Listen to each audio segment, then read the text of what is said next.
11. Sri Aurobindo Ashram and the World, 1938 to 1950. The ancient Indian scriptures abound with reports on the struggle between the asuric, undivine, hostile, and the divine forces. This subject is already dealt with in the Veda, but some Western scholars have imagined that it refers to a conflict between invading Aryans and native Dravidians, even though there is no evidence at all in the ancient literature for such an invasion. Sri Aurobindo has given an elaborate commentary on this curious misunderstanding, which had even political consequences in the form of an unnatural antagonism between the speakers of the so-called Dravidian languages who live in South India and those who speak the so-called Aryan tongues living in the north. He has also provided the key to the true meaning of the symbolical language of the Veda in his work, The Secret of the Veda. The Mahabharata and the Puranas too give an account of the struggle between the gods and the asuras. The Mahabharata is in itself the story of a conflict between two parties which respectively represent dharma, righteousness, and adharma, lawlessness. Sri Krishna, the avatar of that time, who is to be seen in close connection with Sri Aurobindo. Sri Aurobindo once stated that there was oneness in consciousness between himself and Sri Krishna, enters the battle by becoming the charioteer of the main hero of the progressive forces in the war. The Bhagavad Gita tells us how he gives powerful psychological support to Arjuna and pulls him out of a deep inner crisis just on the eve of the battle. Even though in these ancient scriptures the divine side is always victorious at the end, the asuras sometimes achieve terrible triumphs over the divine forces and bring them to the verge of crushing defeat, which gives them temporary victory and domination. A similar drama has been enacted now in the world of the 20th century. Whilst Sri Aurobindo and the mother were trying to lay the foundation for a new golden age, mighty demons like Hitler and Stalin were turning the time backwards, frightening the world with their atrocities. Among these two, Hitler was the immediate danger, since he had an insatiable thirst for world domination and was systematically expanding his empire. Sri Aurobindo was well informed about all important developments in the world, in spite of his withdrawal from public life, and he was using his force here and there to give a positive direction to various critical situations. In contrast to other Indian systems, his yoga was not independent of developments in the world. The descent of supermind was linked with the necessity of a certain progress, a certain receptivity of earth nature as such, and an atavistic power like Hitler formed a major obstacle for his work. Sri Aurobindo was therefore getting ready for the battle, but at first he suffered a heavy blow by way of an accident in the night of the 23rd November when he stumbled over a tiger skin and suffered a fracture of his right thigh. The complicated fracture required long treatment over a period of several months. A team of 5 doctors and helpers was formed who constantly attended to Sri Aurobindo. The mother too was concentrating with all her power on his recovery, and pranams to her and her meetings with sadhaks were therefore restricted.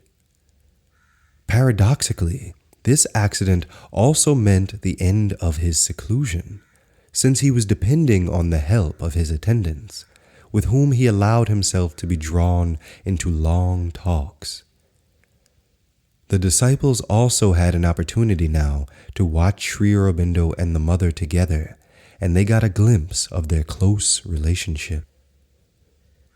"The mother and I are one and equal," wrote Sri Aurobindo. "Without him, I exist not. Without me, he is unmanifest," declared the mother. And this unique spiritual relationship between two avatars was the foundation for the work of supramental manifestation. After Sri Aurobindo's accident, the mother had given darshan alone to the shocked sadhaks and visitors. When it became known in April next year that Sri Aurobindo had largely recovered from the consequences of the accident, the sadhaks asked for a special darshan, since August 15th seemed too distant. Sri Aurobindo consented, and since then, April 24th, the day of the mother's final arrival in Pondicherry, has been the fourth darshan day. The years to come were entirely dominated by the events of the Second World War. Sri Aurobindo put all his force behind the Allies, and especially Churchill. One particular event in which he had a hand was the successful evacuation from Dunkirk. As some history books note, the German forces refrained, for inexplicable reasons, from a quick advance which would have been fatal for the Allies. Another significant date was 15th August 1940, Sri Aurobindo's birthday. Hitler had hoped to broadcast from Buckingham Palace in a defeated England on this day. But his Luftwaffe could not subdue it, and actually on that day, the German forces suffered a loss of 75 planes in the air battle over England. The invasion project was finally abandoned after the British Air Force had inflicted further heavy losses on the Luftwaffe on 15th September. Due to her occult faculties, the mother was able to look deep into Hitler's being, and she saw that he was in contact with an asura, who is at the origin of wars and makes every possible effort to prevent the advent of world unity. Hitler was in contact with a being whom he considered to be the supreme. This being came and gave him advice, told him all he had to do.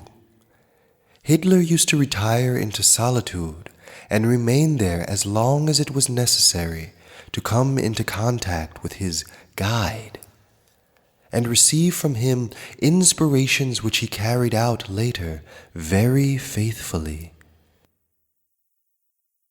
This being which Hitler took for the supreme was plainly an asura, one who was called the Lord of Falsehood in occultism, but who proclaimed himself the Lord of the Nations. Generally, he used to appear to Hitler wearing a silver cuirass and helmet. A kind of flame came out of his head, and there was an atmosphere of dazzling light around him, so dazzling that Hitler could hardly look at him. He used to tell Hitler everything that had to be done. He played with him as with a monkey or a mouse. He had decided clearly to make Hitler commit all possible extravagances till the day he would break his neck. When Hitler was going from success to success in Europe, and when his advance seemed irresistible, the mother used her occult power to check the Lord of Falsehood, and worked so that Hitler might take the decision to attack his erstwhile ally, Stalin. Whilst the two titans got locked in battle, the Allies got some reprieve. Meanwhile, another problem was coming up in the ashram itself. Like most of their countrymen, many Indian Sadaks were wishing not for Hitler's defeat, but rather for the quick destruction of the British Empire, which would bring the long-expected liberation from foreign rule. Sri Aurobindo and the mother had to work against this idea of the Sadaks through many letters and statements, asking them not to help Hitler's cause by their wrong thoughts, for his victory would mean a powerful setback in evolution and entail the subjection not only of all Europe, but ultimately of Asia itself, whilst a victory of the Allies would keep all possibilities open for further evolution. Sri Aurobindo wrote in a letter, "Even if I knew that the Allies would misuse their victory or bungle the peace, I would still put my force behind them. At any rate, things could not be 100th part as bad as they would be under Hitler. The ways of the Lord would still be open. To keep them open is what matters." There were further difficulties coming up in the wake of the Second World War. The food supply became rather critical, and this at a time when many Sadaks from the northeast of India, which was now in the danger zone because of the advance of Hitler's Oriental ally, the Japanese army, brought their children and families to Pondicherry. Because of these special circumstances, the mother for the first time admitted children to the ashram life and opened a school on the 2nd of December 1943. It was started with 20 children, but the number grew steadily. The mother herself held classes too. When she was later asked why children had not been admitted before the war, she said, "My children, it is very simple. Because where there are children, you have to be busy most of the time with them only. Children are very absorbing creatures. Everything must be organized for them. Everything must be arranged in view of their welfare, and the whole aspect of life changes. Children are most important personages. When they are there, everything turns around them, and the entire organization of the ashram has completely changed." The mother further explained that to grown-up people, one could give a strict discipline which was to be followed if they wanted to stay in the ashram, but this could not be done in the case of children who had not yet attained maturity and were unable to make a conscious choice. "One cannot tell them, 'You have chosen, therefore you have to take it or leave it. Either you do this or you go away.' They have been brought here. Hence, it is one's duty to give them what they need. And the needs of children are not at all the same as those of big people. It is much more complicated." Whilst the mother was trying to shield the ashram from the impact of the war and to sow the seed for a brighter future by educating the children, the great Holocaust continued in the war theaters of Europe and Asia. It was now in the interest of Britain to grant independence to India, and therefore Sir Stafford Cripps was sent to India as a special envoy to offer India a status as a dominion in the British Empire, which would not yet be complete independence, but a decisive step towards the long-expected freedom. Sri Aurobindo supported this proposal and sent a message to the political leaders of the country that they should accept it. However, they were not prepared to listen to him and rejected the offer of the British government and thereby the divine grace, which, according to the mother, stood behind Cripps's mission. The consequences of this rejection have been aptly described in the Oxford History of India. So the golden moment passed, and with it the last real chance of establishing a united independent India. The rejection of the offer was the prelude to the partition. The final victory of the Allies in the Second World War was also Sri Aurobindo's victory, a victory for the Ashram, which could now continue its spiritual work without immediate menace. Another great event came on the 15th of August, 1947, when India was granted independence on Sri Aurobindo's birthday. But it was for him a gift with a bitter aftertaste, because the partition of India and the creation of Pakistan was, in his vision, a grave human error and not divinely intended. In the occult vision of Sri Aurobindo and the Mother, the true India includes Pakistan, Bangladesh, Sri Lanka, and even Burma. A sketch of this complete India in bas relief has been prominently displayed on a huge wall facing the ashram playground, and it also appears on the front page of the monthly journal Mother India, to contrast, as it were, the present reality with the spiritual truth. As has been said, it is not the question here of historical or political rights, but of occult vision. Apart from the ashram school, another new development in these years was the Department of Physical Education.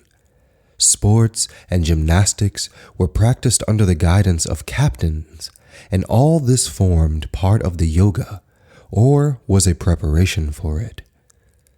The mother herself spent much of her time watching and directing these activities, and she played table tennis and later tennis, which is in her vision the king of sports.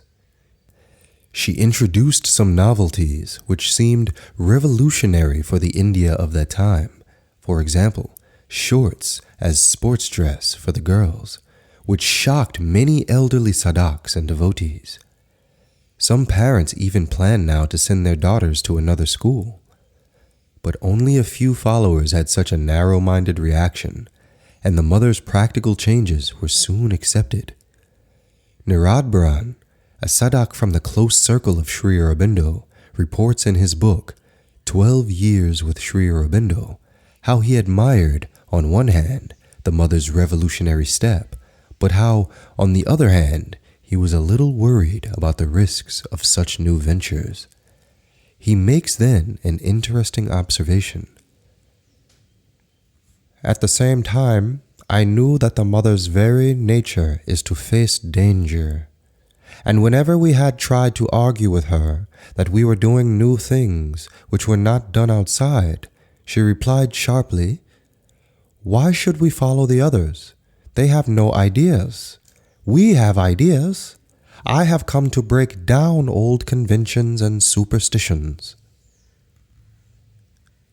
The mother was spending so much time on the playground now that Sri Aurobindo had to reassure some disciples and tell them that this was only a temporary stage and that a complete withdrawal from spiritual life and an apotheosis of the deity of sport was not to be apprehended.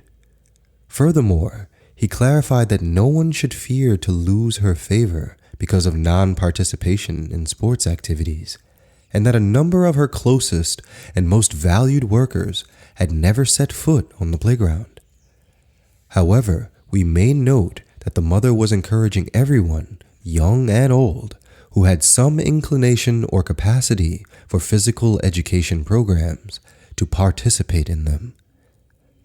Even today, these programs take an important place in the ashram life and are compulsory for all students. Athletics, swimming, gymnastics, and games form part of this program, as well as, optionally, table tennis, tennis, judo, karate, etc. A group of senior sadaks perform Swedish drill exercises for half an hour every evening. Certainly not a small feat for disciples who are 50, 60, or even 80 years old, considering the hot, sultry climate of Pondicherry. It is but natural that the emphasis here is less on records, even though these are also registered, than on regularity, endurance, sportsmanship, and overcoming of resistances in the body, which is thus made a better vessel for the divine force. In this way, the whole day was filled with purposeful activities which could be used as means for sadhana. Furthermore, there were occasional meetings with the mother on the playground, at work, on darshan days, or on birthdays. The latter were a very special occasion in the life of every sadak. The mother once explained the deeper meaning of birthdays in a talk with Mona Sarkar, a captain of the Department of Physical Education. In the following text, he quotes the mother from memory. Yes, it is truly a special day in one's life. It is one of those days in the year when the Supreme descends into us, or when we are face to face with the Eternal.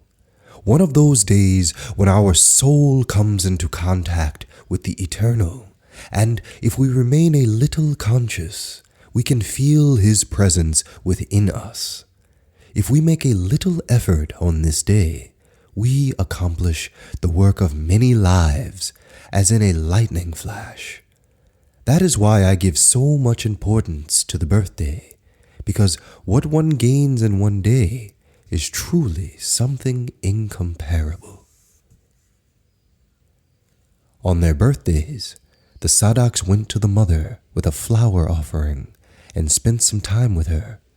She gave them her blessings and a small gift or a helpful word for their sadhana, and some were also given a new name on this occasion. At the end, she gave a bunch of flowers to the sadak, which were arranged in such a way that the symbolical meaning of the flowers formed a significant sentence or guideline for the disciple.